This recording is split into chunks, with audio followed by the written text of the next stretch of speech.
నమస్తే. ఇన్నాళ్ళు నన్ను సపోర్ట్ చేస్తూ, ఎంకరేజ్ చేస్తూ మీ ప్రేమని నాకు అందిస్తున్న ప్రతి ఒక్కరికి కృతజ్ఞతలు. అలాగే ఈ వీడియో కూడా ఖచ్చితంగా మీకు ఉపయోగపడుతుంది. లైక్, షేర్ అండ్ సబ్స్క్రైబ్ చేసి మీ సపోర్ట్‌ని నాకు అందించండి. అలాగే ఈ వీడియో పట్ల మీకున్న అభిప్రాయాన్ని కామెంట్ సెక్షన్‌లో కామెంట్ చేసి తెలియజేయండి. ఇప్పుడు వీడియోని చూద్దాం. జ్యోతిష్య శాస్త్రం ఒక అద్భుతం. వేదాంగమైన జ్యోతిష్య శాస్త్రం అనేటువంటిది మానవ జీవన గమనానికి ఒక వరం. జ్యోతిష్య శాస్త్రం నీ జీవితంలో వెలుగునింపే ఒక భాష. ఆ భాష నీకు అర్థమైతే ప్రకృతి నీతో మాట్లాడుతుంది. అస్ట్రాలజీ నేర్చుకోవాలి అనుకునే వారికి అద్భుత అవకాశం. మురళీధర శర్మ గారి అస్ట్రాలజీ క్లాసెస్ అతి త్వరలో మొదలు కాబోతున్నాయి. 100% జాబ్ గ్యారంటీ. వివరాల కొరకు సంప్రదించండి. నమస్తే, వెల్కమ్ టు అవర్ ఛానల్. నేను పద్మిని. ప్రస్తుతంతో పాటు ప్రముఖ ఆధ్యాత్మికవేత్త, ఆస్ట్రాలజర్, లైఫ్ కోచ్, బాల త్రిపుర సుందరి ఉపాసకురాలు శ్రీమతి డాక్టర్ ఆర్బి సుధా గారు మనతో పాటు ఉన్నారు. మాట్లాడదాం. సుధా గారు నమస్తే అండి. నమస్కారం పద్మిని. ఎస్ సుధా గారు, బోర్డు మీద మీరు రాశారు. అవును, అన్ని స్తంభన. ఇప్పుడు కరెంట్ టాపిక్ కదా, హాట్ టాపిక్ అయిపోయింది అది. ఇన్నాళ్ళ స్తంభన ఏంటి సుధా గారు? స్తంభన 7th జూన్ వరకు. అవును, స్తంభన అనే దానికి మనం ఆల్రెడీ మాట్లాడుకున్నాం. బట్ జనరల్ గా చెప్పాలి అంటే ఎప్పటికైనా ఇప్పుడు నాట్ ఓన్లీ రిట్రోగ్రేడ్ మోషన్, మళ్ళా నీచ పడినప్పుడు స్తంభన. స్తంభన అంటే ఏంటి? మనమే ఉన్నాం, మనకు ఒంట్లో బాగాలేకపోతే ఏం చేస్తాం? అలాగే ఆగిపోతుంది. అలాగే మార్స్ కూడా, అంటే కుజుడు ఏంటంటే స్తంభిస్తున్నాడు అనేది మెయిన్ టాపిక్. ఎక్కడ స్తంభిస్తున్నాడు అనేది వెరీ ఇంపార్టెంట్. స్తంభన అనే దానికి అందుకనే ఎగ్జాంపుల్ కింద అది చెప్పాను అనమాట. అంటే నీచ పడుతున్నాడు. మనకి తెలిసిన ఒక విషయం ఏంటంటే క్యాన్సర్, కర్కాటకంలో నీచపడతాడు అనమాట. అదొకటి కాకుండా మనం ఎప్పటికైనా మాట్లాడుకునేది ఫ్రెండ్షిప్స్ మాట్లాడుకుంటాం. అంటే ఏంటంటే న్యాచురల్ ఫ్రెండ్షిప్స్ ఉంటుంది, న్యాచురల్ ఎనిమినిటీ ఉంటుంది మనకి 9 గ్రహాల్లోనూ. అలాగే ఏంటంటే బెనిఫిక్స్ ఉంటాయి, మ్యాలిఫిక్స్ ఉంటాయి. సో ఈవెన్ బుధుడు ఇల్లు బై ఇట్ సెల్ఫ్ ఇస్, అంటే ఏంటి, స్తంభన ఎక్కడ జరుగుతుంది? క్యాన్సర్. ఇక్కడ నుంచి ఎక్కడ దిగాలి? మనకి మిథునం నుంచి దిగాలి కనుక మిథునం by itself is enemy's place అనమాట. సో అక్కడ కూడా ఏంటంటే మనం ఎక్కడైనా తెలియని ప్లేస్ లో కానీ వేరే ప్రదేశంలో వెళ్ళినప్పుడు గబుకుని మనకి తెలియదు ఎలా చేయాలి, పనులు చేయాలో తెలియదు కనుక. అలాగే ఒక ఎనిమి ఇంట్లో ఉన్నాము అంటే కట్టేసినట్టే ఉంటుంది కదా, అలాగే ఉండదు. అందుకోసమే స్తంభిస్తోంది ఎన్ని నెలలు అని చెప్పుకుంటున్నాం అనమాట.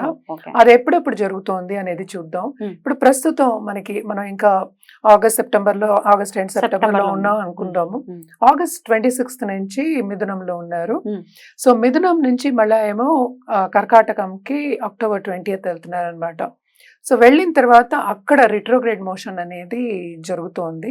అంటే క్యాన్సర్ లో నీచ స్థితిలో జరుగుతోంది. అదేమో 21st జనవరికి మళ్ళా మనకి మిథునంలోకి వెళ్తారనమాట. సో October 20th నుంచి 21st Jan వరకు రెట్రోగ్రేడ్ లోనే ఉంటారు ఆయన?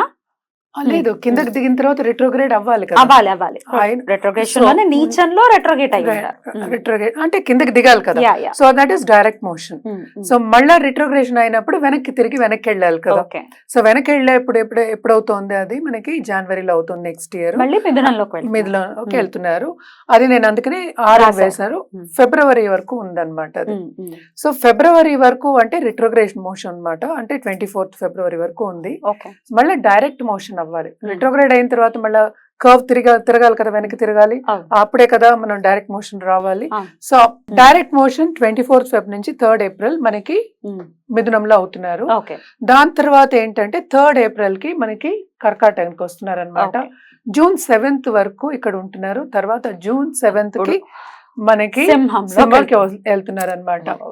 సో ఇన్ని రోజులు ఏంటంటే ఇది చాలా ఎక్కువ రోజులు. యూజువల్ గా మార్స్ మనకి కుజుడు 45 days లో మనకి మూవ్ అవుతూ ఉంటారు అనమాట. సో ఈ రిట్రోగ్రేడ్ మోషన్ మూలాన్ని అక్కడే తిరగడం మూలాన్ని ఈ 2 రాశుల్లోనే కుజ స్తంభన అనేది ఏర్పడుతోంది. ఎందుకంటే నీచ స్థితిలో ఎవరు ఏం చేయలేరు, అలాగే ఎనిమి హౌస్ లో కూడా ఏం చేయలేరు కనుక. సో ఇవన్నీ ఏంటంటే 12 రాశులు, 12 రాశుల వారికి ఎఫెక్ట్ అనేది ఉంటుంది. అంటే తప్పక ఉంటుంది కదా. మరి 9 గ్రహాలు ఒక గ్రహం అలా అవుతున్నప్పుడు ఉండదా? అలాగే మనకి జూపిటర్ కూడా రిట్రోగ్రేషన్ అవుతున్నారు ఇదే సమయంలో. సో కొన్ని రాశులకి బాగుంటాయి, కొన్ని రాశులకి బ్యాలెన్స్డ్ ఉంటాయి, జరుగుతూ ఉంటుంది. డిపెండ్స్ అనమాట.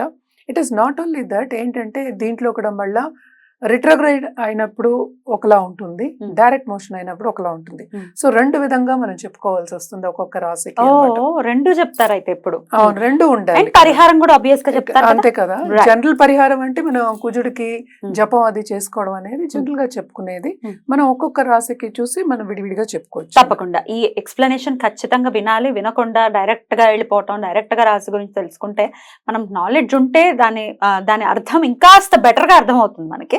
సో అందుకే ఇంత వివరణాత్మకంగా మాట్లాడుతున్నాం అనమాట. మరి వృశ్చిక రాశి వారికి కుజస్తంభన ఎటువంటి రిజల్ట్స్ ఇస్తోంది సుధ గారు? తప్పక కుజస్తంభన వృశ్చిక రాశి వాళ్ళు, ఎందుకంటే ఈ రాశికి అధిపతి కుజుడు కదా. ఎగ్జాక్ట్లీ. స్తంభన ఎక్కడ జరుగుతోంది మనకి? 8వ ఇంట్లో, మళ్ళీ 9వ ఇంట్లో జరుగుతోంది. బట్ మనం చూసామంటే కొంతవరకు వీళ్ళకి చాలా బాగుంటుందని చెప్పలేదు, ఎందుకంటే ఈ రాశికి అధిపతి కదా. సో చెడు చేయాలి అనేమి చేయలేడు. సో కొంతవరకు ఆబ్స్టికల్స్ రావడం కానీ, అడ్డంగాలు రావడం కానీ, అది అధిగమించి మనం చేసుకున్నాము అంటే ఈ రాశి వాళ్ళకి చాలా బాగుంటుంది అని చెప్పుకోవాలి. ఎస్పెషలీ ఇప్పుడు మిథునంలో ఉన్నప్పుడు కొన్ని ప్రాబ్లమ్స్ రావచ్చు, అలాగే నీచంలో ఉన్నప్పుడు కూడా కొంతవరకు కొన్ని పనులు అడ్డంగాలు రావడం కానీ, లేకపోతే మనలో ఉన్న కరేజ్ కొంచెం తగ్గి మనం అధిగమించకుండా ముందుకెళ్ళే ఛాన్సెస్ లేకుండా ఉండే ఛాన్సెస్ కూడా ఉంటాయి. అలాగే మనం చూసాము అంటే సో వీళ్ళకి ఏంటంటే సడన్ గా డబ్బు వచ్చే ఛాన్సెస్ కూడా కనిపిస్తున్నాయి. ఏంటంటే నీచభంగ రాజయోగాలు కూడా ఏర్పడుతూ ఉంటాయి, ఎందుకంటే 9th లో జరుగుతుంది. ఓకే. సో ఎందుకంటే ఇది భాగ్యం కదా. అవునండి. ఆ లగ్నాధిపతి అంటే ఈ రాశికి అధిపతి మనకి భాగ్యంలోకి వస్తున్నాడు. సో ముందుకి వెనక్కి వెళ్ళినప్పుడు భాగ్యం ఏర్పడే ఛాన్సెస్ ఉంటాయి, అలాగే స్టేటస్ లో కొంచెం తగ్గే ఛాన్సెస్ కూడా ఉంటాయి అన్నమాట. ఎస్పెషలీ రిట్రోగ్రేడ్ మోషన్ అప్పుడు అన్నమాట. ఎందుకంటే ముందుకు వెళ్తున్నది వెనక్కి వెళ్తే అలాగే అనిపిస్తుంది, స్తంభించినట్టు అనిపిస్తూ ఉంటుంది కనుక.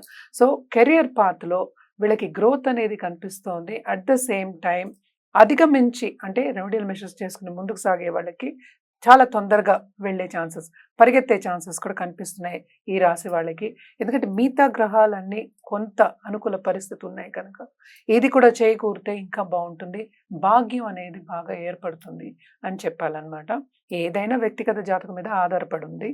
అండ్ ఆల్సో మనం చూసామంటే వీళ్ళకి పార్ట్నర్స్ వచ్చే ఛాన్సెస్ కూడా ఎక్కువ కనిపిస్తున్నాయి, అంటే ఎస్పెషలీ బిజినెస్ పీపుల్కి విస్తరిస్తాయి, బిజినెస్ విస్తరిస్తుంది. అలాగే ఏంటంటే ఒక సబ్జెక్ట్లో వెళ్తుంటే ఒక దాంట్లో వెళ్తున్న వాళ్ళు వేరే వెయిట్ పెట్టడం కూడా బ్రాంచెస్ పెడతారని చెప్తూ ఉంటాం కదా, ఆ బ్రాంచెస్ పెట్టే ఛాన్సెస్ ఎక్కువ కనిపిస్తున్నాయి. అండ్ ఆల్సో వీళ్ళకి గుప్త సబ్జెక్ట్ మీద చాలా అండ్ ఎందుకంటే నీచం అయినప్పుడు తప్పక గుప్త సబ్జెక్ట్స్ మీద వీళ్ళకి ఇంట్రెస్ట్ పెరుగుతుంది. అలాగే ఇన్వెంటర్స్ అన్ని కనుక్కుంటూ ఉంటారు కదా, డిస్కవర్ చేసే వాళ్ళు ఉంటారు, వాళ్ళందరికీ చాలా బాగుంటుంది. ఎస్పెషలీ ఈ పీరియడ్ అని చెప్పుకోవాలన్నమాట. రిట్రోగ్రేడ్ మోషన్ బాగుంటుంది, అట్ ద సేమ్ టైం నీచం అయిన పొజిషన్ కూడా బాగానే ఉంటుంది అనమాట. కరేజ్ దగ్గర మాత్రం కొన్ని ప్రాబ్లం అంటే ఏంటి అధిగమించుకుని వెళ్ళాలి. అందుకని ఇందాక నుంచి అదే చెప్తున్నా, కొంచెం అధిగమించుకుని ముందుకు వెళ్తే కనుక తప్పక వీళ్ళు సక్సెస్ అనేది ఈ టైంలో చూస్తారు అని చెప్పాలన్నమాట. సో బాగుంటుంది వీళ్ళకి. మొత్తం రాసుల్లో ఇదే వినటం బాగుంటుంది అన్నట్టు. వృశ్చిక రాశి వాళ్ళకి బాగుంటుంది, ఎందుకంటే 9th కదా. నీచభంగ అంటే మిగతా గ్రహాలు కూడా బాగున్నప్పుడు బాగుండాలి, బ్యాలెన్స్ అవుతుంది. వీళ్ళకి ఏంటంటే భాగ్యం కూడా పెరుగుతుంది, పెరగడానికి ఒక దారి ఆపర్చునిటీస్ రావాలి కదా. సో తప్పక ఆపర్చునిటీస్ అనేవి బాగుంటాయి. అలాగే పై చదువులకు వెళ్ళే వాళ్ళకి కూడా బాగుంటుంది అనే చెప్పాలి. కొన్ని ఇబ్బందులు ఉన్నా ప్లసెస్ ఎక్కువ కనిపిస్తున్నాయి కనుక బాగుంటుందని చెప్పాలి. పరిహారాల విషయానికి వస్తే కనుక కరేజ్ పెరగటం కోసం ఖచ్చితంగా పరిహారాలు చేసుకోవాల్సింది, తప్పక చేయాలి అవి. ఎందుకంటే పాజిటివిటీ పెరగాలి మనకి. రోజువారీ జీవితంలో రెండు ఉంటాయి, నెగిటివిటీ ఉంటుంది, పాజిటివిటీ ఉంటుంది. పాజిటివిటీ పెరగడానికి తప్పక కుజాయ నమః చేసుకోవచ్చు. నవగ్రహ స్తోత్రాలు తప్పక వినండి, బల్లగుద్దు చెప్పాలి, తప్పక వినండి నవగ్రహ స్తోత్రాలు వీళ్ళు. అలాగే మంగళవారం పాలాభిషేకం చేయించుకోవడం అనేది చాలా మంచిది, ఎస్పెషలీ సుబ్రహ్మణ్య స్వామికి. అలాగే ఏంటంటే మనం ఎర్ర పువ్వులతో దుర్గాదేవికి దేవి పూజలు చేసినా కూడా చాలా మంచిది కదా. చేస్తే ఇవన్నీ చేసినప్పటికీ వాళ్ళకి ఏంటంటే పాజిటివ్ దారి ఆపర్చునిటీస్ అనేవి పెరుగుతాయి, బాగుంటుంది. వాళ్ళ లైఫ్ కూడా ఏంటంటే పరిగెత్తే ఛాన్సెస్ ఉంటాయి. బ్యూటిఫుల్, అలా బాగుండాలనే మనస్ఫూర్తిగా కోరుకుంటూ చాలా అద్భుతంగా వివరించారండి. ఇక నెక్స్ట్ ఎపిసోడ్ లో ధనుసు రాశి గురించి తెలుసుకుందాం. థ్యాంక్ యూ అండి, నమస్తే.